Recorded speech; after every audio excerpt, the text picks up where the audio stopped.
북아프리카가 하나의 국가가 아니라 대륙이라는 거, 다양한 문화와 종족, 언어, 네. 민족들이 모여있는 대륙이란 거, 이게 첫 번째 편견이고, 두 번째 사람들이 생각할 때는 아프리카의 대다수의 사람들은 흙집에서 살고 아직도 모닥불을 피우면서 질병에 허덕이고 기아에 허덕이는 그런 모습들을 생각을 하는데요. 방문해 보신 아프리카들 다 사셨고, 세네갈, 네네. 다카 다카르, 네네. 사셨는데 어때요? 네, 다카르도 흙집에서 사나요? 아니에요. 보통 다카르 사람들이 그 좀 레벨이 좀 높았는데 아까 말씀은 보통 아프리카에 보여주는 모습은 보통 어려운 부분만 보여주는 거예요. 근데 아프리카는 단점보다 장점이 더 많다고 생각합니다. 그래서 저 생각은 아마 좀 정리만 잘 하면은 좋을 수도 있을 거예요. 아프리카 도시들, 그 도시들에 제가 궁금한데 가보셨던 도시들 그 세네갈 다카르 같은 경우는 아까 네. 얘기를 했지만 네. 우선 그 도시가 굉장히 아름답습니다. 어떤 면에서 아름다냐면은 도시가 그 바다로 쭉 둘러싸여 있어가지고 예. 그 해안도로라고 그러는데 해안도로를 그 사람들 말로는 꼬르니시라고 그래요. 꼬르니시가 무슨 뜻이냐면은 우리로 지금 처마, 도시를 둘러싼 길이 한 집의 그 처마처럼 있고 예. 바다가 자기 앞마당처럼 그런 문학적인 표현을 쓰는 건데 제가 알기로는 그 도로가 생긴 지가 한 7, 8년 그전에는 도로가 없었어요. 그래서 굉장히 불편했다고 그러는데 그렇게 하면서 지금 도로가 많이 생기고 있고 그 다음에 의외로 그 다카르에서 지방으로 가는 그 도로가 그런 대로 돼 있고요. 그 다음에 지금은 또 고속도로를 만들기 시작했고요. 다만 지방으로 가면은 아직도 그거는 그 나무로 된 집도 있고 흙으로 벽을 만든 집도 있고 아직도 전통 가옥인 거죠. 아직도 그 많은 시골에서는 특히 시골로 이제 도로에서 좀 들어가면 이제 포장도로 안 되는 게 많기 때문에 지금도 그 벽촌에 가면은 나무집도 좀 있습니다. 그러나 도시로 들어오면은 이제 좀 괜찮고 또 도시 안에서도 역시 뭐 어느 동네든지 어느 도시든지 조금 부촌과 빈촌이 있는데 다카르 경우에도 부촌과 빈촌이 확연히 구분되는 그런 도시. 제가 느꼈을 때는 한 100년이 그 도시 안에 다 있는 그런 느낌이던데 어떠세요? 루안다 같은 경우는? 루안다 같은 경우는 사실은 굉장히 미항입니다. 그래서 앞에 한 7km 정도 되는 모래 사구가 이렇게 쭉 뻗어나와 있어서 꼬랑지 같이 이렇게 나와 있어서 그 위로 호텔도 있고 뭐 이렇게 리조트들도 있고 막 이래요. 도시 앞에. 그리고 앞에 이제 그 베이가 쭉 펼쳐져서 굉장히 야경이 멋있고 유명한 도시인데 그런데 이제 2000년 넘어와서 내전이 종식되고 그다음에 막대한 이제 석유 수입이 있어서 그 석유 수입으로 건물들을 많이 올리면서 스카이라인이 완전히 바뀌었습니다. 그래서 옛날 그 유럽의 지방 도시 갔었던 그런 이제 편안한 모습이 이제 번쩍이는 도시가 돼버린 거죠. 네, 예. 진짜요? 저는 아까 그 다카 말씀하실 때 이렇게 막 100년 동안의 발전 상황이 이렇게 압축돼 있다 보니까 그 다카에서 생루이로 가는 북쪽 고속도로 딱 들어가면 거기는 하이패스로 통과해요.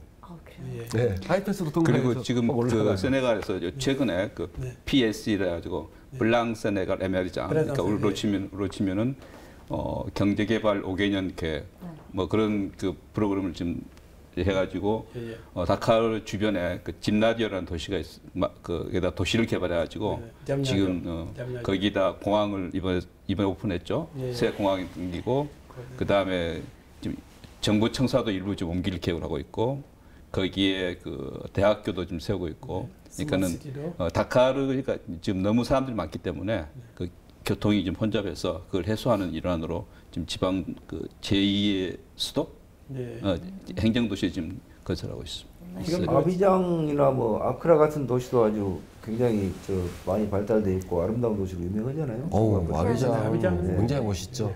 예전에 이제 아프리카의 파리라고 불리듯이. 해안을 떠나서 내륙으로 들어가 볼게요. 어떤가요? 나는 뭐 이제 서부 아프리카는 별로 가보지를 못했지만 남부 동부는 내가 많이 다녔으니까 가령 뭐 이제 뭐 아프리카의 대표적인 저 경제 대국이라고 할 수 있는 남아공 같은 데 가면은 이게 뭐 수도 그 프리토리아도 그렇고 이게 뭐 저 조하네스버그나 그쪽에서는 조벅이라고 봅니다만 이런 건 정말 뭐 가면은 어제 유럽 도시 이런 느낌이지 이게 뭐 어디 아프리카 도시라는 느낌이 안 들 정도로 굉장히 고층 빌딩도 많고 인프라가 아주 현대화 서구화 다 돼 있거든요.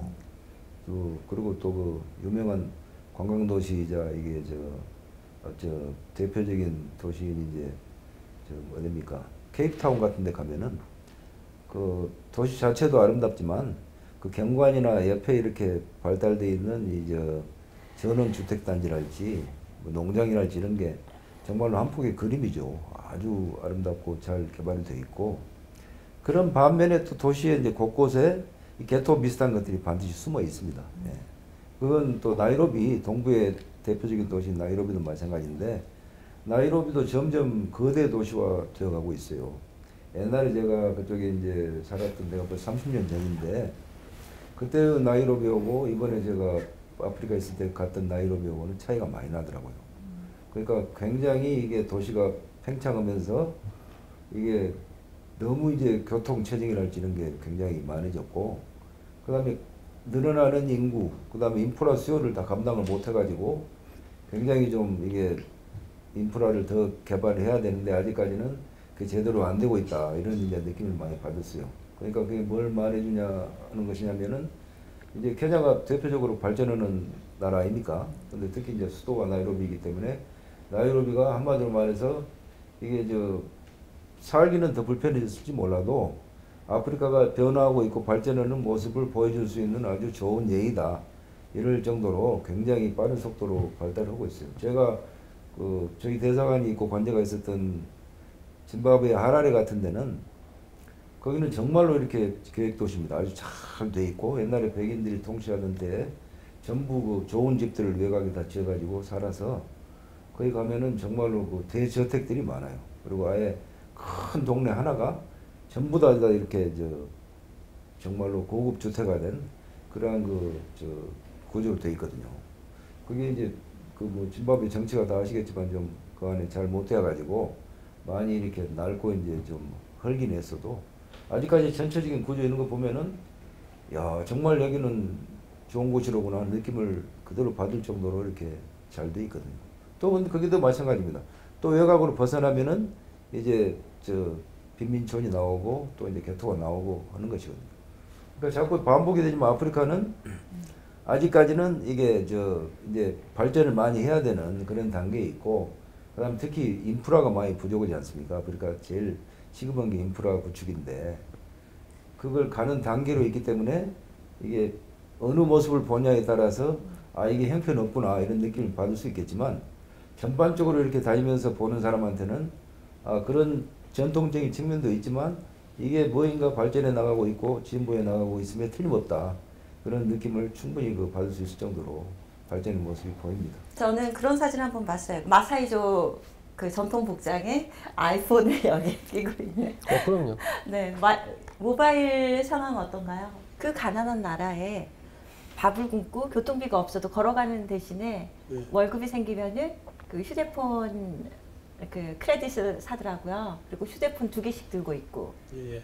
휴대폰이 2개 있으면 친구 중에 아니면 비즈니스 파트너 중에 누가 SK면 SK 휴대폰 쓰고 누가 KT면 KT 휴대폰. 지금 무스타파 고향인 그 다카르는 이미 우리나라하고 똑같은 수준의 4세대 LTE가 깔려 있거든요. 그래서 뭐 되게 잘 되는데 왜 2개씩 들고 다니냐면 이게 잘못 보면 아프리카 사람들이 뭐 허영심이 있어서 이렇게 볼 수 있는 그런 게 아니고 통신시장 규제가 아직 발달이 덜 돼서 망 개방이 안 돼 있습니다. 그러니까 우리나라 같으면 그 망을 다 공유하면서 사용료를 나눠서 내거든요. 근데 그게 잘 조정이 안 되니까 우리나라 같으면 SK텔레콤 그 사용자가 SK텔레콤하고만 얘기가 돼요. 오퍼레이터 예, 이렇게 오퍼레이터가 서로 다르면 그게 인터페이스가 없으니까 할 수 없이. 그게 에어텔은 인도, 오란지는 프랑스, 보다폰 영국 국가가 다 맞아요. 달라서 그런 것 같은데. 그런 것도 있고 이제 시장을 먼저 차지한 사람이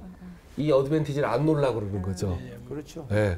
자기가 투자해놨는데. 근데 우리나라는 이제 한국통신이 다 깔아놓은 망을 민영화하면서 이제 그걸 정부에서 효율적으로 다 나눠쓰게 하고 저희도 휴대폰으로 이렇게 걸면 제가 무스타 아파트에 걸면 이렇게 통화되는 게 아니니까 U+로 가서 KT망을 타고 갔다가 SK텔레콤망 타면 이걸 다 나눠서 가지거든요.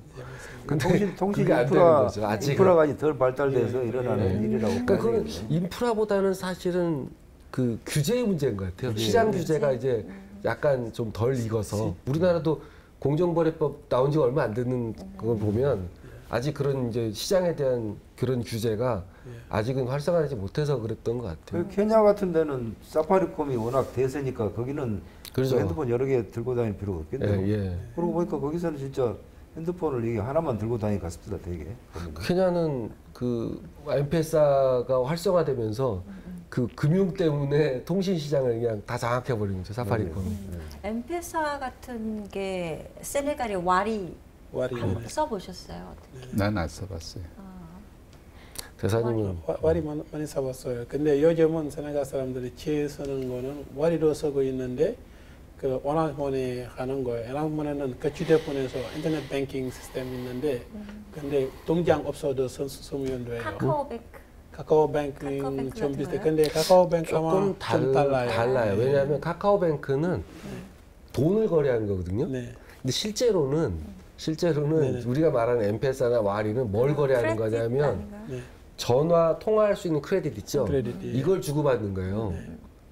그래서 이걸 이제 예전에 아프리카 사람들이 은행이 너무 없으니까 시골에 자기 고향집에 돈을 보내도 못 보내고 그러니까 뭐 버스 기사한테 현금을 줘서 보낼 때도 있었고 옛날에 그랬대요. 근데 그 우리나라도 있어요, 그 제도가. 저희 우리나라 이제 중고생들이 전화 다 쓰고 엄마가 이렇게 딱 캡을 정해놓잖아요.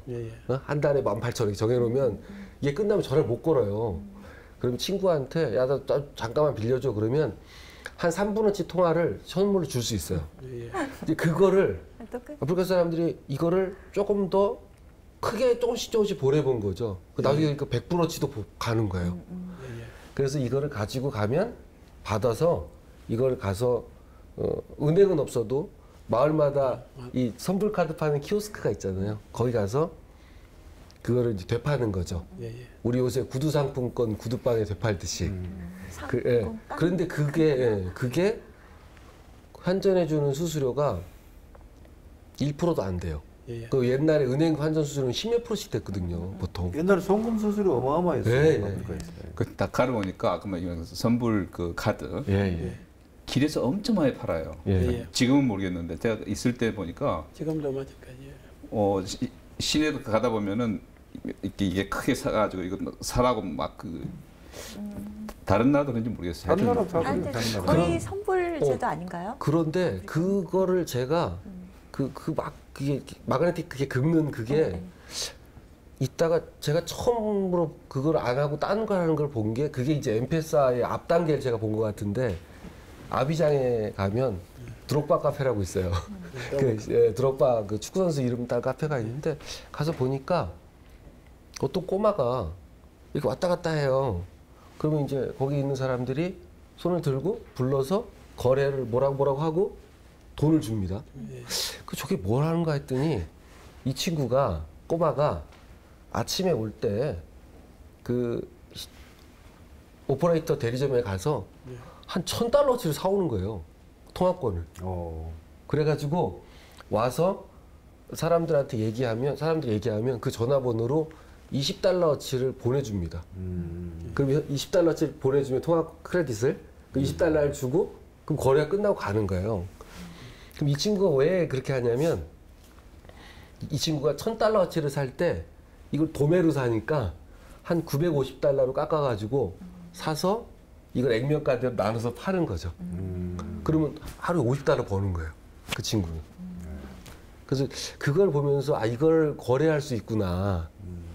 그걸 알게 된 것 같아요. 모바일로 뱅킹까지 할 정도고 제가 봤을 때는 휴대폰 들고 다니는 사람들이 참 많잖아요. 어느 정도 보급이 돼 있죠? 나라에 따라서 다른데 제가 동부나 남부 아프리카 보면은 남아공이나 이제 저 케냐 같이 대표적으로 이렇게 인터넷 이런 걸 많이 사용하는 나라에서는 거의 뭐 안 가지고 다니는 사람이 없는 것 같아요. 다만 휴대폰 종류가 문제인데 스마트폰이 네, 스마트폰 가지고 다니는 사람들은 아무래도 상대적으로 좀 드물고 좀 옛날식 특히 저 노키아에서 만든 거 있어요. 그건 정말로 많이 들고 다니고 요새는 중국의 저가폰 있죠. 중국의 저가폰도 들고 다니는 사람들이 갑자기 많이 는 것 같아요. 근데 이제 우리 삼성이나 이런 데서 나온 것은 좀 상대적으로 들고 다니는 사람들이 적은 것은 확실한 것 같아요. 근데 전반적으로 이 휴대폰이 없으면은 거의 생활을 못할 정도가 됐어요. 그런 나라에서는. 이거 어마어마하죠, 보급입니다. 제가 봤을 때는 보다 좀 더 앞선 것 같아요, 모바일. 식주 중에서, 그쵸? 그 대략 아프리카 인구를 11억 명으로 봤을 때 보급된 단말기 숫자를 9억 대 정도 봅니다. 통신시장에서는 추정을. 근데 이제 그 9억 대 중에 대략 스마트폰이 한 2억 대 정도 되는 걸로 보고요. 그래서 이제 그 세계적인 메이커들은 굉장히 탐나는 시장이 된 거죠. 이미 휴대폰을 들고 있으니까 어차피 7억 대 정도를 교체를 할 거다.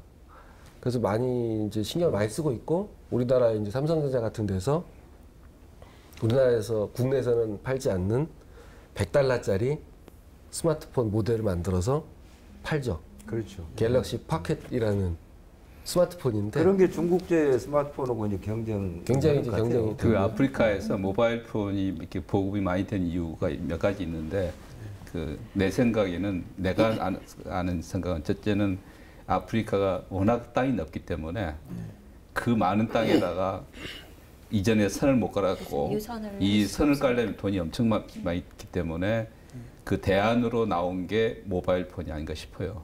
그 다음에 도시에서도 그러니까 밀집되어 있는 지역에서도 유선으로 하기에는 또 근데 최근에 또 다카르 같은 경우에는 유선을 좀 깔기 시작했거든요. 그 인터넷 유선을 깔았다고. 그래서 그 깐 게 이 모바일 폰하고 스마트폰하고 이렇게 어떻게 연결될지 모르겠는데 아마 그런 측면이 아닌가 싶어요. 스마트폰은 아마 저게 그걸로 할걸요? 위성통신 이용해가지고 할걸요? 아니, 근데 그 대사님 말씀하신 것처럼 초기에 그 서구에서 이 휴대폰이 막 보급될 때는 이게 디지털이 아니었었어요. 아날로그 폰이었습니다. 근데 그때는 기술이 없어가지고 밑에 반드시 전화선이 묻혀 있어야 이거를 이제 기지국 사이를 연결하면서 이동이 되기 지금은 때문에. 아니죠. 근데 아니죠. 이제 디지털로 바뀌면서 어떤 게 생겼냐면 무선 백본이라는 게 생긴 거죠. 그래서 아프리카 저희 출장 가서 보면 큰 철탑에 북처럼 생긴 게 이렇게 막 달려 있거든요. 그거는 무선 백본입니다. 아, 그럼 위성통신은 아니고 무선 예. 백보드로. 그러니까 이제 위성통신을 쓰는 건 주로 어떤 데냐면 그거하고 인터내셔널 게이트웨이라고 그래갖고 외국하고 전화를 연결할 때 그때 그거를 이제 내륙 같은 데는 연결이 안 되니까 할 수 없이 이제 위성을 받아 비싼 걸 받아 쓰는데 우리 한국 교민들이 거기서 삼성폰 가지고 쓰는 분들은 다 그거겠네요. 아닙니다. 그래서 이제 보통은 그 국가별로 다른 거죠. 이게 종류 단말기 종류가 아니라 아프리카 대륙을 이렇게 감싸서 밑으로 해저 케이블이 쭉 지나가거든요. 그래서 거기서 이렇게 따서 쓰는 이 서부 아프리카는 아닌 것 같은데요. 꽤 있어요. 서부는- 다 있어요. 아, 그래요? 네, 지금 세네갈도 있고 웬만한 나라 다 들어가 있고요. 아마 토고 베냉 쪽은 그건 아닌 것 같아요. 가나 쪽에서나 나이지리아 쪽에서 분기해서 썼을 거예요. 왜냐면 집에 이렇게 비 많이 오는 날 전화선 그 전봇대 어디 가까운데 되면 인터넷이 안 됐거든요. 아 그거는 그 인터넷망은 이 저 데이터망으로 따로 깔았어요. 우리 저렇게 옛날에 케이블 TV 같은 거를. 그래서 그래요. 근데 하라레나 케냐 이런 데서도 네. 그냥 우리 폰 가지고 한국 폰 가지고 그대로 쓰고 예. 요금도 아마 이쪽에 안 내고 한국 쪽에 낸다는 것 같던데요. 그런 거도 오랑지 쓰면 아마 오퍼레이터에 대해서 그거는 할 수 있는데 그 휴대폰 그 아까 그 공장이 없으니까 어떤 스마트폰 같은 경우는 그 모든 사람 쓰는 거 아니니까 보통 젊은 사람들이 잘 쓰는 거예요. 그 옛날 것처럼은 그 인터넷 필요 없는 휴대폰이 보통 우리 엄마한테 부모님이나 그런 거 학교 이런 새로운 기술이 잘 모르니까 그런 휴대폰이 저변하니까 그래서 아프리카 쪽에는 휴대폰은 돈 뜻이니까 항상 어떤 다른 이유로 쓸 수 있으니까 한국처럼은 항상 많이 바꾼 거예요. 한국은 아마 1년밖에 휴대폰 거의 잘 안 쓰니까. 근데 아프리카 쪽에는 아마 1년, 2년 그런 사람도 많고, 근데 제일 젊은 사람들 짧은 시간 그 휴대폰 써도 아마 8개월 이상 꼭 해야 하는 거예요. 그래서 그 두 번째 쓰는 이유도 너무 싸기 위해 특히 여성 통화 같은 경우는 인터넷만 쓰면 돈도 안 주고 보통 그 이유 때문에 아프리카 두 번째 쪽에 쓰는 휴대폰이나 아니면 스마트폰도 쓰는 이유 그거 좀 대부분 그거 때문에 쓰는 거예요. 한국은 보통 스마트폰 쓸 때는 일에 대해 자주 쓰는 거예요. 어떤 회사 하는 일 그런 거도. 그러니까 이제 이게 요금이 음성 통화하고 우리가 이제 인터넷 데이터 통신하는 거하고 달리 쓰거든요. 그러니까 이제 무스타파 설명해 주는 얘기가 그런 경우에 있어서 후발주자가 어떻게 하냐면 음성 통화가 앞에 사람이 되게 싸게 해가지고 이제 시장을 장악하고 있으니까 차별화하기 위해서 인터넷 데이터 통신만 싸게 해가지고 시장에 푸는 거죠. 그럼 젊은 사람들이 음성용 따로 쓰고 이 인터넷 하는 거 따로 쓰고 이렇게 들고 다니는 거죠. 싼 것만 쓰든. 근데 저는 휴대폰 하나에 스마트폰, 아이폰 하나에 음성 크레딧 넣고 그다음 데이터 따로 이렇게 했는데 여러 가지 수백 가지 방식이 있어요. 네. 방식이 다 달라요. 네, 나라가 많으니까. 그리고 회사도 많고 한 나라에서도 네, 여러 오퍼레이터가 다 다른 가격 정책을 가지고 시장을 복잡하게 만들어놨어요. 일단 물가에서도 얘기를 해야 되겠지만 인터넷 저는 꽤 비싸게 냈는데 케냐 쪽은 어떤가요? 케냐나 짐바브웨. 인터넷 좀 보급률이 좀 더 높죠. 옛날에 비하면 많이 내린 것 같던데요. 처음에 내가 갔을 때보다 나중에 떠나올 때쯤 되니까 그쵸. 속도도 좀 빨라지고 요금도 내리고 그랬더라고 보니까. 그리고 확실한 트렌드가 특히 케냐에서 그런데 처음에는 이 은행에 이제 ATM 이런 게 없고 은행 지점들이 별로 없으니까 입출입이 안 되잖아요. 그러니까 이걸 모바일 뱅킹하기 위해서 주로 이제 그걸 사용을 했었거든요. 그게 좀 발달되니까 그 다음에는 이제 뭐 은행에서 돈 빌릴 때 직접 은행까지 안 가고도 모바일폰 이용해서 빌리는 서비스 뭐 이런 게 제공이 되고 그 다음에 이제 벽지 학교 이런 데서 아예 그걸로 해가지고 타블렛으로 놓고 이제 교육시키는 프로그램 만들어서 뭐 이러더니 요새는 이제 아까 우리 김 소장 이야기하듯이 이제 뭐 이거 그야말로 이제 정보용으로 데이터 이런 거 데이터 활용하고 뭐 찾아보고 SNS 하고 이런 걸로 용도가 점점 이렇게 옮겨가는 것 같습니다. 그러면서 더 대중들이 많이 사용을 하니까 요금이 이제 내려가기 시작하더라고요. 그런 트렌드가 확실히 있는 것 같아요. 아프리카가 대부분 인프라가 이제 부족하다는 말을 하는데 특히 정보통신 인프라가 되게 약해요. 그러다 보니까 이게 전 국민이 휴대폰을 들게 되니까 다른 일을 전부 이걸로 해결하는 거죠. 예를 들어서 오늘도 아마 BBC 거기에 이제 아프리카의 우편제도에 대해서 뭐 얘기가 나왔었는데 우편제도는 있는데 우편 배달 제도가 없는 데가 대부분이에요. 왜냐하면 집집마다 주소가 확정이 돼 있지 않고 그다음에 또 어떤 다른 사회적 자본 문제 때문에 이게 배달을 잘 안 해주거든요. 그래서 일반인들도 꼭 사진을 우편물을 받아야 되면 사서함을 돈 주고 빌려요. 일반인들로 포스트박스를 빌려놓고 이제 그쪽으로 받는데 그거를 주로 이 모바일로 많이 해결을 하더라고요. 그러니까 무슨 관공서에 가가지고 뭐 등록해놓고 예를 들어서 사업자 등록하면 텍스페이어 넘버를 줘야 되는데 공문을 안 줘요. 우편으로 와야 되니까 등기 우편으로 우리나라를 보내야 되는데 맞아요. 근데 그걸 모바일로 주고 모바일로 내고 맞아요. 뭐 이런 것도 많아지고 그러니까 생물이 진화하듯이 네. 아까 그런 몇 단계를 지나면서 지금은 훨씬 여러 갈래로 더 진화를 하고 있는 것 같아요. 예. 선거 감시 이런 것도 이제는 맞습니다. 완전히 거의 뭐 일상화되다시피 예. 해갖고 조그마한 선거구 있으면은 가서 무조건 사람들이 이 모바일로 사진 찍고 이렇게 예. 또 실시간으로 그거 투표 상황 이런 걸 보내고 개표 상황도 보내고 하는 게 일상화됐고 그다음에 SNS 이런 게 굉장히 다양해지면서 SNS 이런 걸로 서로 사업을 논의하고 그래요. 요새는 보면은. 그렇죠. 옛날에 이미 직접 스마트- 만나서 네. 무슨 사업 이런 걸 구상을 해야 되는데 이제는 데이터 컬렉션을 통해서 다른 어느 세계 선진국에서 보는 이거 비즈니스 인포메이션 이런 것도 자기가 직접 얻고 또 자기 친구도 같은 정보를 얻는단 말이에요.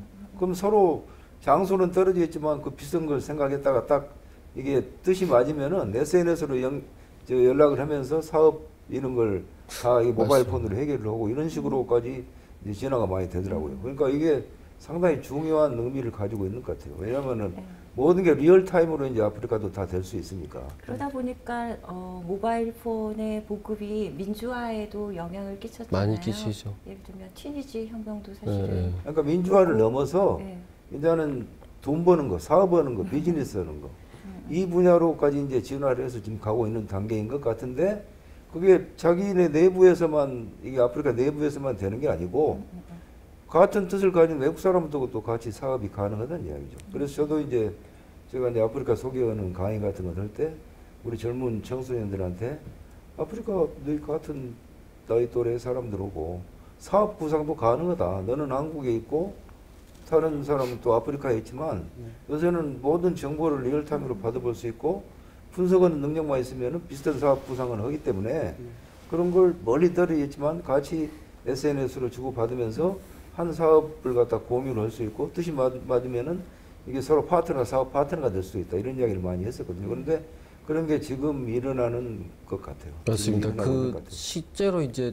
실제로 도움이 어떻게 되느냐고 그러는데 농촌에서 농산물이 이렇게 출하되는 시기가 있잖아요. 근데 이게 한꺼번에 나오면 이제 그게 우리가 말하는 파동이죠, 파동.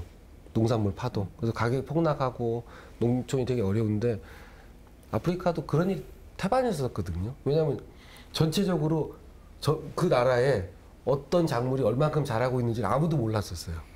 그걸 공무원도 모르고 농민도 모르고.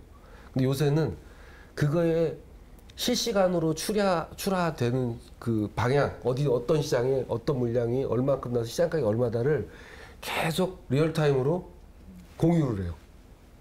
투지폰으로. 투지폰으로 돼요. 그러니까 다 돼가지고 그래서 시골에 가면 농민들이 이렇게 들여다보고 있는 게 딴 게 아니라 이거를 지금 오늘 팔아야 되나 내일 팔아야 되나 저 시장으로 가야 되나 이 시장으로 그거 결정하는 거거든요. 그리고 대사님 말씀하신 대로 미국이나 유럽, 아시아에 있는 투자자들이 아프리카의 조그만 사업에 투자할 수가 있어요. P2P로. 이 사람이 자기 사업 계획서 올리고 어쩌고 막 하면 저쪽에서 많은 돈도 아니에요. 뭐 몇천 불, 뭐 10,000불, 20,000불씩 해가지고 막 모아준다고요. 그럼 그 사람이 벌어서 또 갚아요. 그 시스템을 통해서.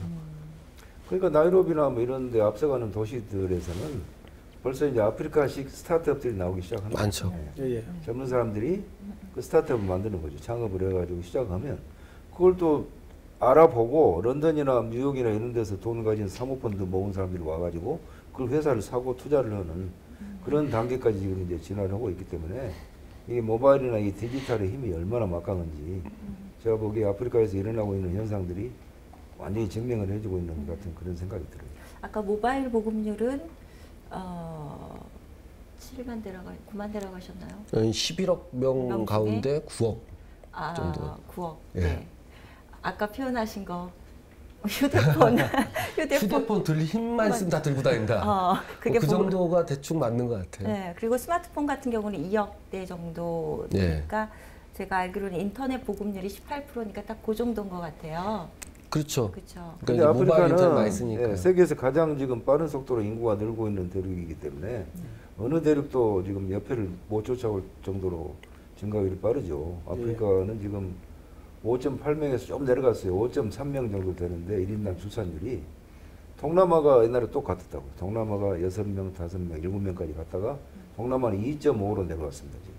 그래서 지금 1인당 출산율이 2.5명밖에 안 돼요. 그러니까 절반 이상 이하로 떨어졌거든요. 그러니까 아프리카가 지금 이제 인구 프로젝션은 전문가들이 2050년, 30년 후면은 지금 20억이 된답니다. 예. 그 2명으로 20억이 되고 출산 제한을 했을 때 20억이고 그러지 안 않으면 그러면 29억까지도 간다라고. 그 뭐 저 사람에 따라 다른데 하여튼 금세기 후반 2100년이 되면은 40억 정도 된대요. 40억이 아마 더 넘을 것 같다고 해요. 그러면은 전 세계 인구의 3분의 1이 이게 프로아프리카예요. 이게 그러니까 그건 어마어마한 이게 저 말하자면은 세상의 변화를 예고를 하는 거죠. 사람들이 그렇게 많은데 가장 중요한 게 사람 아니겠어요? 그러니까 아프리카는 뭐 저 사람들이 이야기할 때 다른 건 모든 걸 다 놔두고 제일 여기 앞으로 잠재력이 많다 하는 게 결국에는 경제로 말하자면 인구, 땅, 그다음 돈 아닙니까? 근데 인구고 이게 저 땅에 있어서는 어느 대륙 어느 곳을 이게 저 막론하고 상대가 안 될 정도로 좋은 여건을 가지는 것이 확실하니까. 그러니까 돈만 있으면은 모든 비즈니스가 가능한 곳이 앞으로 아프리카가 된다 이런 그냥 놔두면 뜻이죠. 계속 3시간 말씀하실 것 같아요. 근데 인구를 우리가 이제 자원을 좀 얘기를 해봐야 될 것 같은데 인적 자원으로 볼 수 있는데 긍정적으로 볼 때는 자원이지만 또 이게 자원인지 축복인지 아니면 이게 또 하나의 문제가 될 수도 있는 거잖아요. 축복과 저주를 포함을 하고 있습니다. 어떤 세상 문제든지 완벽한 것은 없잖아요. 완벽한 해결도 없고 이게 저 그야말로 100% 저 긍정적인 것도 없고 반드시 긍정과 부정 이게 좋은 사이드와 다크 사이드를 다 포함하고 있는 게 세상 만사의 문제인데 분명히 인구가 많은 것에는 이게 축복도 있지만 저주 측면도 있는데 문제는 축복의 측면이 이번에는 훨씬 더 많다는 거죠. 왜냐하면은 아프리카 경제가 그만큼 성장을 하고 있다는 거죠.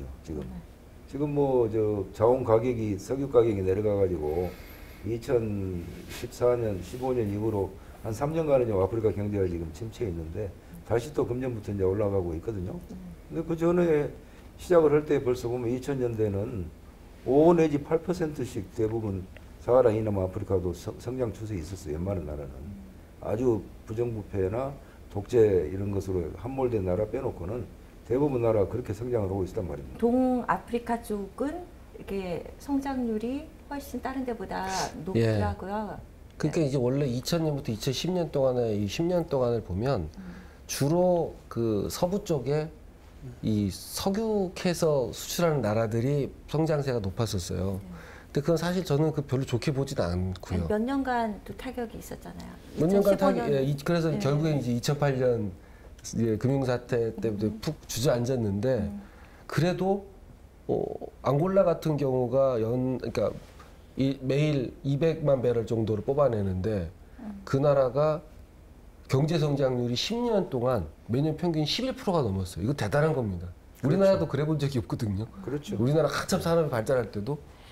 근데 사실은 그거는 별로 질은 좋지 않았던 것 같아요. 왜냐하면 이게 유가가 반으로 꺾이니까 같이 꺾이잖아요.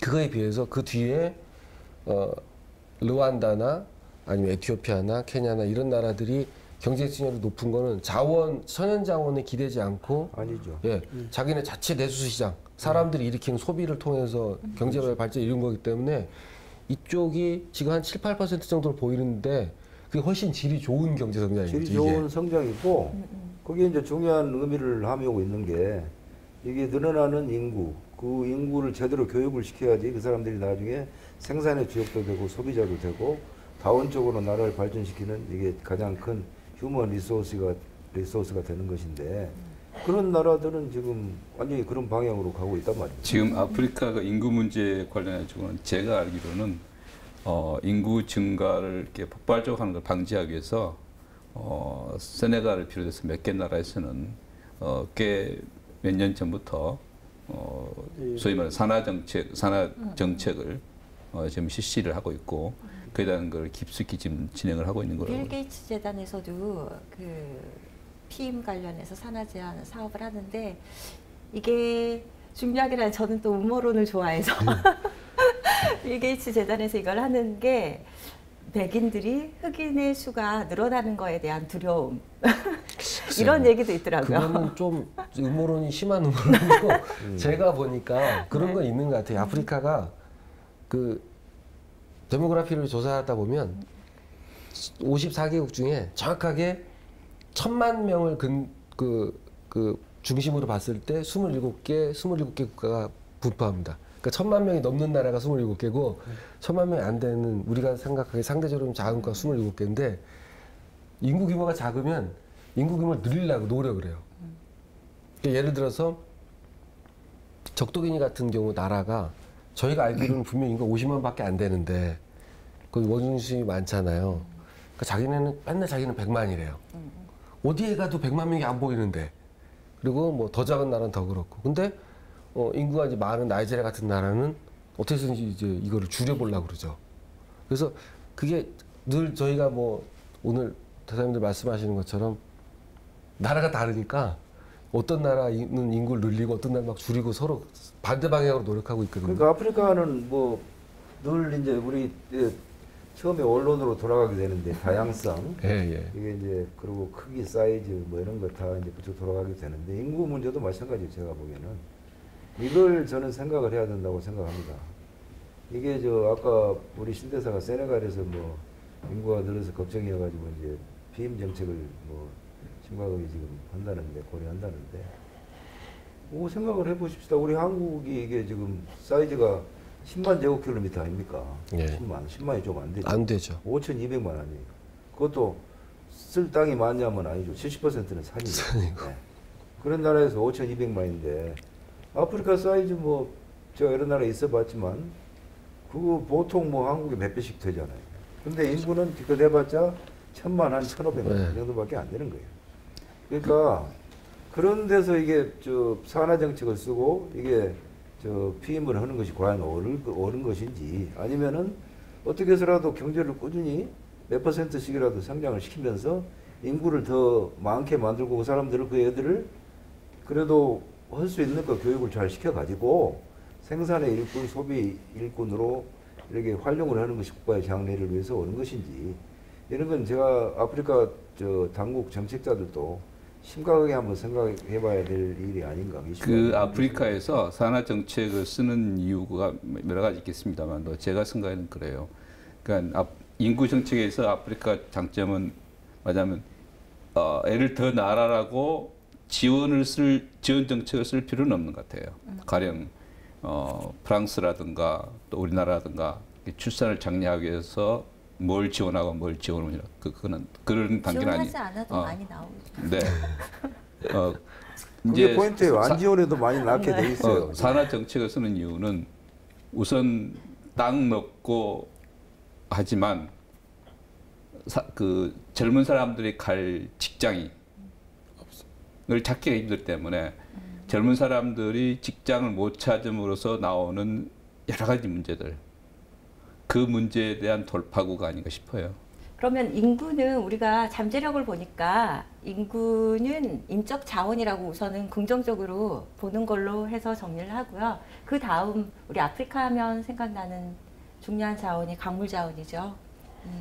광물 자원은 세네갈에서 2016년 제가 알기로는 1월인가 원유가 발견됐었는데 거기는 원유 그 상황은 어떤지 다른 광물들 어떤 게 있는지 좀 얘기해 주시죠. 그 세네갈 석유하고 가스 문제는 그 탐사 문제는 제가 거기 있을 때 오랫동안 그 세네갈 정부에서 그 외국 회사 아마 영국 회사일 거예요. 영국 회사를 하고 해서 탐사를 오랫동안 했거든요.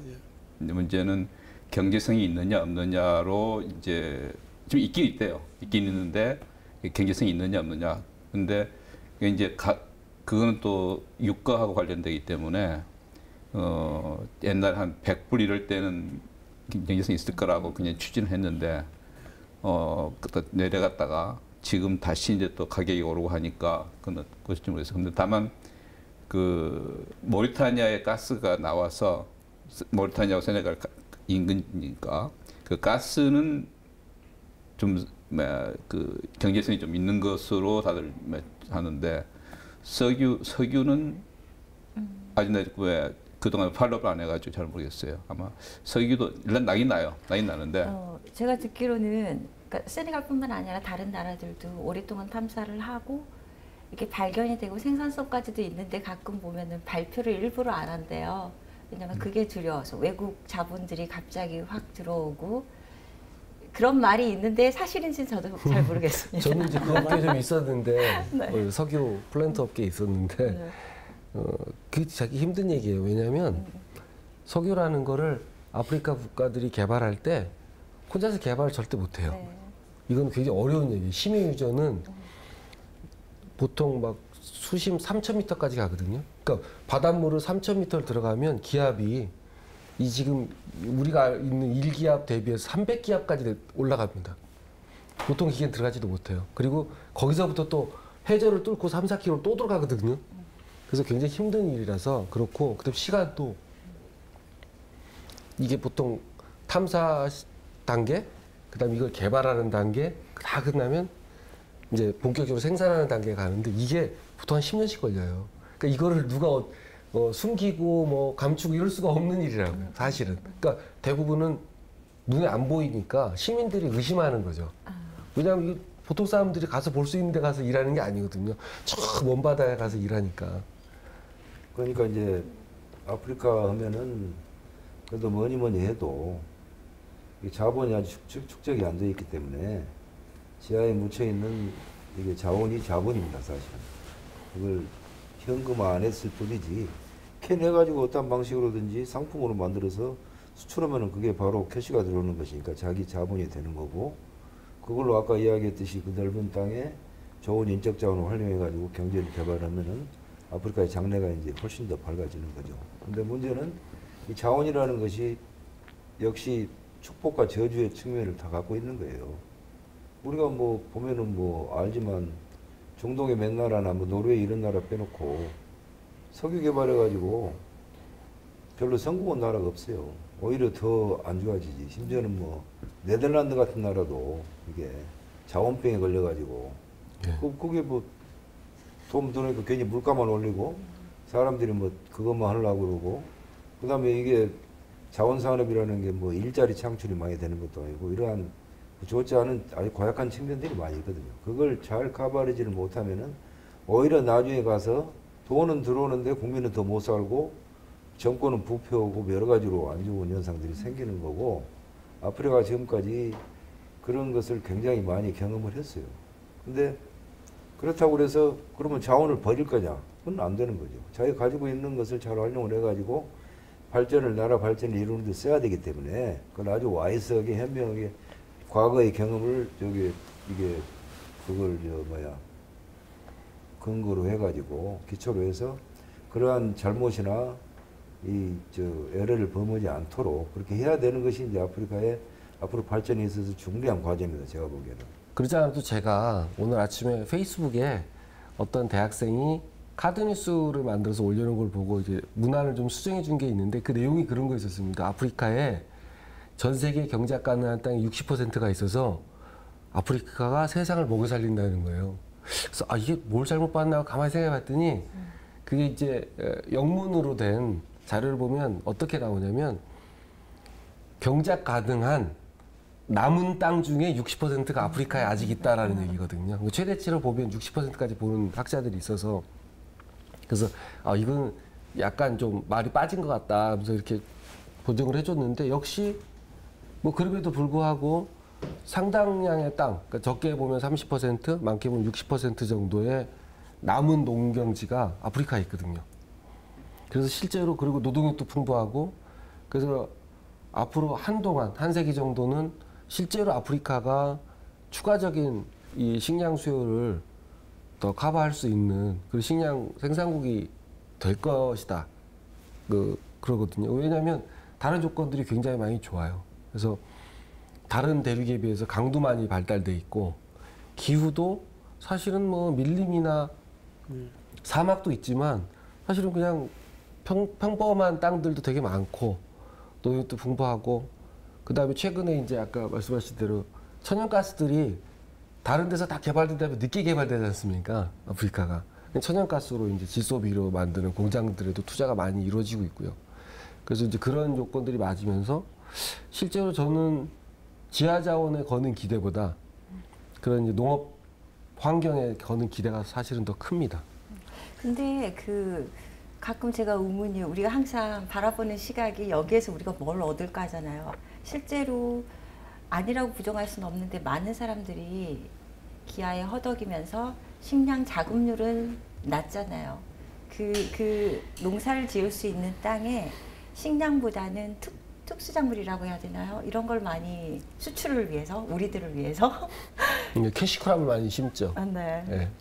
그러니까 이제 저기 아프리카 사람들이 직접 재배해가지고 자기들이 주로 먹고 살 거 양식용의 그런 농업이 있고, 그다음에 이제 이야기했듯이 상업 농업으로 해가지고 뭐 담배랄지 뭐 이런 거 그런 거에서 이제 수출용 가공을 하거나 아니면 바로 수출하거나 이런 수출용 농업 산업이 있고 두 가지가 있는데, 이 아프리카는 여러 가지 좋은 여건이 있지만 또 약점도 있어요. 그건 뭐냐면은 이게 농업도 결국에는 이게 경제성이 있으려면 대규모로 해야 되는데 아프리카에 대규모 농장이 이렇게 많지가 않아요. 내가 있었던 짐바브웨는 대규모 농장이 6,500개가 있었습니다. 그 당시는 이게 옛날 이름으로 로데지아인데 로데지아가 아프리카에서 제일 부유한 나라였어요. 그렇죠. 예. 근데 이제 짐바브웨로 이름을 바꾸고 서로 이제 저 토착 정권이 생기고 그대로 뭐 정치를 처음에는 좀 잘하다 나중에는 영 이게 시원찮게 하니까 급전직하 해가지고 이제 어떻게 국민들을 달래야 되니까 백인들이 하던 대규모 농장을 다 뺏어가지고 분배를 해버리고 그러게 되니까 지금 엉망이 되어가지고 식량을 뭐 계속 식량이나 아니면은 상업작물을 수출을 함으로써 돈을 버는 나라가 지금 자기 먹고 살 것도 부족해서 수입을 해야 되는 그런 이런 비참한 처지로 지금 전락을 했거든요. 그러니까 이거 농업도 결국에는 경영 관리가 중요한데 일단은 이게 먹고 살고도 그게 경제에 도움이 되려면은 대규모 농업을 해야 되는데 그러려면 역시 자본이 필요해요. 그러니까 아프리카는 이 자본 문제를 어떻게 해서든지 해결을 해야지만이 다른 나라하고 합작을 하든 뭘 하든 이렇게 해서 대규모 농업으로 나가야지만이 이 자기가 가지고 있는 농업의 장점을 충분히 살릴 수가 있고, 둘째는 이게 또 그 토지 비옥도 이런 것도 관리해야 되는데 아프리카 토지가 아시아 토지에 비해서 제가 알기로 그렇게 비옥은 토지는 아니에요. 아닙니다. 그러니까 이게 비료를 많이 써야 되는데 그 돈이 없으니까 비료를 쓸 수가 없잖아요. 그러니까 생산성이 굉장히 낮죠. 생산성이. 서아프리카 쪽은 좀 물만 뿌려도 잘 자라지 않아요? 그 제가 깜짝 놀란 게 하나 있어요. 그 세네갈 했을 때 우리 농진청 그 전문가들하고 그분들은 이제 코이카 사업으로 좀 나오셨죠. 그래가지고 하는 말씀 중에 세네갈만큼 벼농사 짓는 기초인 데 없습니다. 아니 그래서 제가 질문이 아니 비도 안 오는데 무슨 말이요? 무슨 말입니까? 그랬더니 세네갈 북쪽에 가면 세네갈 강이 흐르는데 강 그 주변에는 물이 있기 때문에 우선 비가 올 필요가 없습니다. 그다음에 비가 안 오기 때문에 그 비가 오에 따르는 그 거추장스러운 일들, 특히 제일 많은 게 그 추수해놓고 이제 비하면은 다시 걷어들이고 뭐하고 이런 말하자면 이런 표현을 쓰더라고요.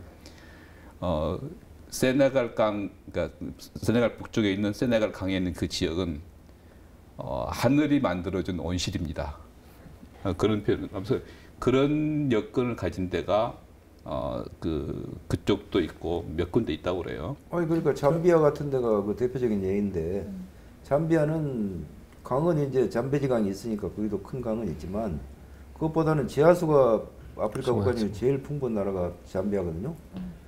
이게 비가 더 많이 안 와야지 사실은 벼농사가 잘 된다는 거예요. 그러니까 그 지하수를 활용하면은 벼농사에 아주 제일 좋은 그런 구조래요. 그래가지고 실제적으로 일본 사람들이 와가지고 잠비아에서 아주 질이 좋은 그 일본 쌀 있죠. 자포니까 우리가 먹는 그런 쌀을 생산하고 있어요. 그러니까 그런 아주 여건이 좋은 지역이 몇 개 있는데 전체적으로 그림을 놓고 볼 때는 아프리카가 이게 그 농업으로 큰 돈을 벌기에는 아직도 좀 약점이 많다 이런 이야기죠. 아프리카에서는 광물도 그렇고 농업 자원도 그렇고 자원이 풍부함에도 불구하고 제가 봤을 때는 예를 들면 휘발유 값이 상당히 비싸요. 석유가 생산됨에도 불구하고 그다음 카카오를 생산하는데도 초콜릿 먹어본 사람이 별로 없고 값이 너무 비싸고 커피도 잘 안 마시더라고요. 비싸서. 그러니까 그래서 물가를 한번 봐보자고요. 생산을 함에도 불구하고 너무 비싸고 그다음 거주했을 때 저는 집값이 상당히 서울 파리보다도 더 비쌌던 경험이 있는데 휘발유가 어떠신가요? 비싼 거는 이유가 있어요. 왜냐하면 정제.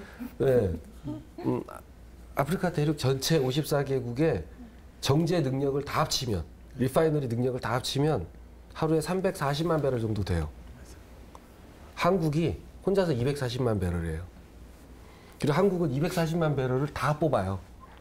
근데 아프리카에 있는 340만 배럴은 디자인이 그렇게 했다는 얘기고 실제로는 200만 배럴도 못 뽑습니다. 그러다 보니까 어떻게 하냐면 석유를 팔고 휘발유 디젤을 사죠. 실제로 시장에서 가보면 주유소 가서 기름을 넣어보면 우리가 요새 한 리터당 1,500원 정도 하잖아요. 그러면 거기도 1,500원입니다. 근데 우리는 1,500원 중에 휘발유 값은 700원이고 그죠? 그 세금이 800원이에요. 근데 그 아프리카 국가들 대부분이 어떠냐면 1,500원이면 원래 2,000원짜리인데 정부에서 유가 보조금으로 500원 준 거죠. 그래서 유가 보조금이 어떤 복지 정책보다도 돈이 많이 들어요. 그래서 이 유가 보조금 줄이고 늘리는 거에 따라서 막 폭동이 날 때도 있고. 그 물가가 엄청 비쌉니다. 네, 휘발유는 조금 부유층을 위한 정책인데요, 복지 정책. 그러다 보니까 이제 예를 들어서 그거를 줄일 수가 없는 게 권력 있는 사람들이 맞아요. 주로 필요하니까. 힘 있는 사람들이 주로 그걸 쓰다 보니까 줄이질 못하는 거죠. 아프리카의 이제 물가가 천차만별인데 지역에 따라서 대도시냐 작은 도시냐 아니면은 이게 이제 상업이 활발한 곳이냐 상업이 저조한 곳이냐. 근데 외국인들이 우리가 서울에서 사는 수준으로 살고자 했을 때 물가가 어마어마 비싼 거죠. 물론 로컬 이런 것 어마어마 비싼 곳도 이제 제한적이죠. 모든 게 다 그런 것은 아니니까. 근데 이제 그건 이제 여러 가지 원인이 있을 수가 있는데 가령 앙골라가 대표적으로 물가가 비싼 도시 아닙니까? 거기 호텔 뭐 세계적으로 세계 1위죠. 호텔이 뭐 어마어마하게 비싸고 제가 물가를 한번 비교해 본 적이 있어요. 제가 있었던 하랄에 이건 일반 물가인데 그 수박 있잖아요. 수박이 보통 큰 게 이게 한 3불 50 주면 사거든요. 예. 앙골라에서 그게 30불입니다. 30불. 맞습니다. 10배. 왜 이렇게 비싸냐? 물론 여러 가지 원인이 있겠지만 이게 첫째는 뭐 이게 시장에 말하자면은 그 마케팅 이게 플로우가 제대로 잘 안 돼 있는 거예요. 그렇게 찾는 사람이 많고 그러면은 그쪽으로 상품이 많이 가면은 저절로 물가가 내려가는데 그게 안 돼 있는 거예요. 이게 수입이 제대로 안 되고 뭐 나라끼리 이게 또 복잡하게 이게 그런 게 돼 있고 뭐 지역 공동체 이런 것은 많이 있어도 그런 건 협력이 전혀 안 되거든요. 그러니까 물가나 이 재화의 흐름 자체가 많이 왜곡된 측면이 있고 둘째는 제가 보기에는 이제 앙골라 같은 데는 아무래도 석유를 위주로 하는 데니까 큰 돈이 들어오고 좀 흥청망청한 그런 게 있잖아요.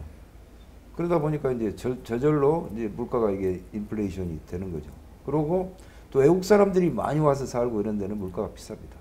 구체적으로 한번 들어가 볼까요? 네, 아프리카 물론 앙골라 같은 예외적인 경우도 있겠습니다만도 아프리카 전반적으로 물가가 비싸다라고 얘기를 하는 거는 저는 그렇게 생각해요. 아까 그 지역의 농산물 혹은 특산물이 제철에는 쌉니다. 근데 그 철 지나면 비싸고 그 다음에 일반 우리 상품들 되게 공산품이란 말이에요. 우리 아프리카 상당한 나라가 공업화 과정을 못 거쳤기 때문에 거기서 오는 공산품이 대체로 다 비싸고 말하자면은 아프리카 사람들처럼 살려면은 싸게 싸는데 우리가 그 생활을 수준을 거꾸로 갈 수는 없기 때문에 그래도 서울 생활 흉내를 좀 내려고 하려면은 이 비싸진단 말이에요. 그 이유가 당장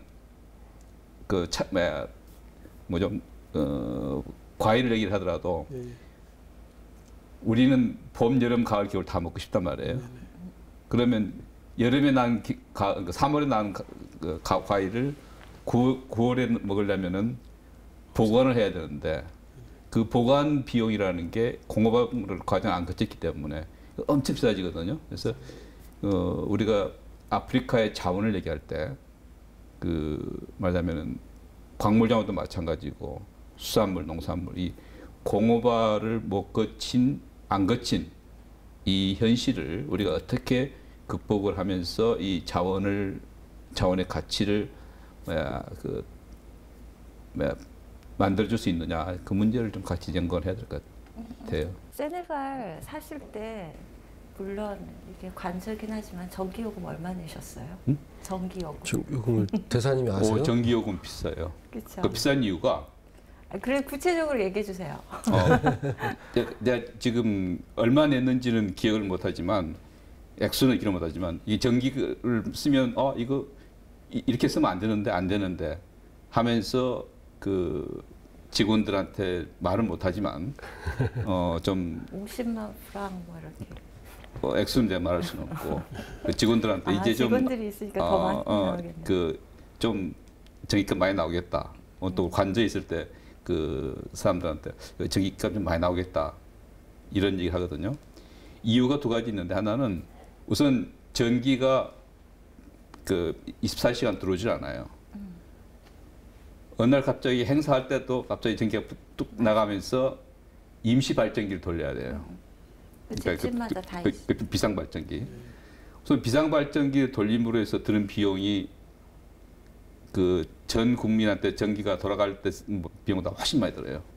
우선 그 휘발유를 떼야 되고 또 휘발유를 수입을 해야 되니까 더 비싸고. 대사님은 그런 얘기 휘발유 깎았은 적은 못하니까 얼마 내셨어요? 전기요금은 사실은 발전원이 뭐냐에 대해서 많이 달라요. 그게 휘발유가 아니고 경유. 디젤을 디젤. 예. 휘발유 디젤. 근데 보통 이제 다카 자체가 발전원이 화력발전소라서 다카는 원래 전기요금 비싼 도시예요. 네네. 네네네. 근데 예를 들어서 이제 뭐 다른데. 킨샤사 같이 콩고의 킨샤사 같은 데는 저쪽 수력발전소에서 오거든요. 이걸 한번 저어놓으면 그 뒤로는 별로 원가가 안 드니까 전기에 이렇게 접촉하기 힘들어서 그렇지 접속만 되면 전기요금은 되게 싸요. 근데 문제는 말씀하신 대로 이게 항상 제대로 안 오고 비상발전기를 집집마다 다 갖고 있단 말이죠. 그래서 이제 그 갖고 돌려서 하는데 그 전기요금은 사실은 저희가 물가를 비교하기 좀 지표가 그렇고 너무 비싸. 외국인들이 주로 쓰는 오피스나 레지던스의 그 월세 뭐 이런 게 이제 지표가 될 것 같아요. 가본 같은 데는 아파트 그냥 방 3개짜리 아파트 한 최소 500만 원 줘야 돼. 한국 돈. 리브르비 그 정도 되겠죠. 왜냐하면 지금 앙골라 같은 데가 한 달에 7,000불, 8,000불 정도 하거든요. 한 달에. 그럼 그게 지금 800만 원 넘잖아요. 네. 아파트 비싼 이유도 그 대부분 아프리카 사람들이 개인 집으로 사니까 그 손님이 많이 없어서 보통 외국인만 쓰는 데니까 네. 그거도 그래서 일부러 이렇게 일부러 올려놓고. 수요 공급 차점을. 예. 기존에 저희가 아프리카를 바라볼 때 가난한 땅, 굶주려 있네 허덕이는 땅 이런 식으로 바라봤는데 오늘 저희가 아프리카의 근대화된 도시 모습, 모바일 생활 속 모바일이라든지 그다음 우리보다 훨씬 더 비싼 물가들 이런 쪽으로 얘기를 해봤는데요. 어떨까요? 아프리카 이런 모습만 있는 건 아닌데 우리는 그러니까 앞으로 아프리카를 어떻게 대해야 될까요? 그러니까 제가 생각하기에는 이게 처음으로 돌아갑니다만 아프리카가 워낙 크고 다양하지 않습니까? 그 크고 다양했던 아프리카가 지금까지는 거의 우리한테는 이제 빈곤과 가난 이런 것 외에는 다른 모습이 보이지 않았는데 지금 오늘 우리들이 토의하는 것만 해도 여러 가지 다른 모습들이 보이고 변화에 이게 징조가 보일 뿐만이 아니라 실제로 변화가 일어나고 있거든요. 특히 디지털 파워랄지 젊은 사람들이 이게 모바일이나 인터넷 이런 걸 통해 가지고 정보를 리얼타임으로 입수를 하고 외국 젊은이들하고 SNS를 통해서 실질적인 대화를 하고 사업을 구상하고 이런 것들이 굉장히 지금 앞으로 아프리카가 획기적으로 발전하고 변화할 수 있는 그러한 하나의 단초를 그러한 실마리를 제공할 수 있는 좋은 요소들이기 때문에 우리가 그런데 착안을 한다면은 아프리카를 좀 더 잘 알아야 되고 그러기 위해서는 아프리카를 뭐 가본다 할지 아니면은 아프리카를 좀 더 연구를 하고 뭐 이래 가지고 저희들이 가급적 앞으로는 이 아프리카에 대해서 보다 관심을 가지면서 우리가 그러면 이러한 아프리카에 가서 할 일이 뭐냐, 또 아프리카 사람 우리가 도울 수 있으면은 각자의 뜻에 맞게 도울 수 있는 방법이 뭐가 있겠느냐, 이런 걸 좀 연구를 하고 이렇게 아프리카에 관심을 가지면서 이게 지낸다면은 훨씬 더 우리가 좀 더 이게 좀 풍요롭게, 이게 지적으로도 좀 풍요로운 생활을 하지 않을까, 이런 생각을 저는 이번 시간에 해보겠습니다. 아프리카 편견 깨기에 대해서 오늘 얘기해 보려고 좀 더 아프리카의 다양성, 역동성에 대해서 부각을 시켜서 얘기를 해봤는데요. 어떻게 보셨을지 모르겠습니다. 앞으로도 이런 조각들을 모아서 하나의 완성품을 한번 만들어 보겠습니다. 감사합니다.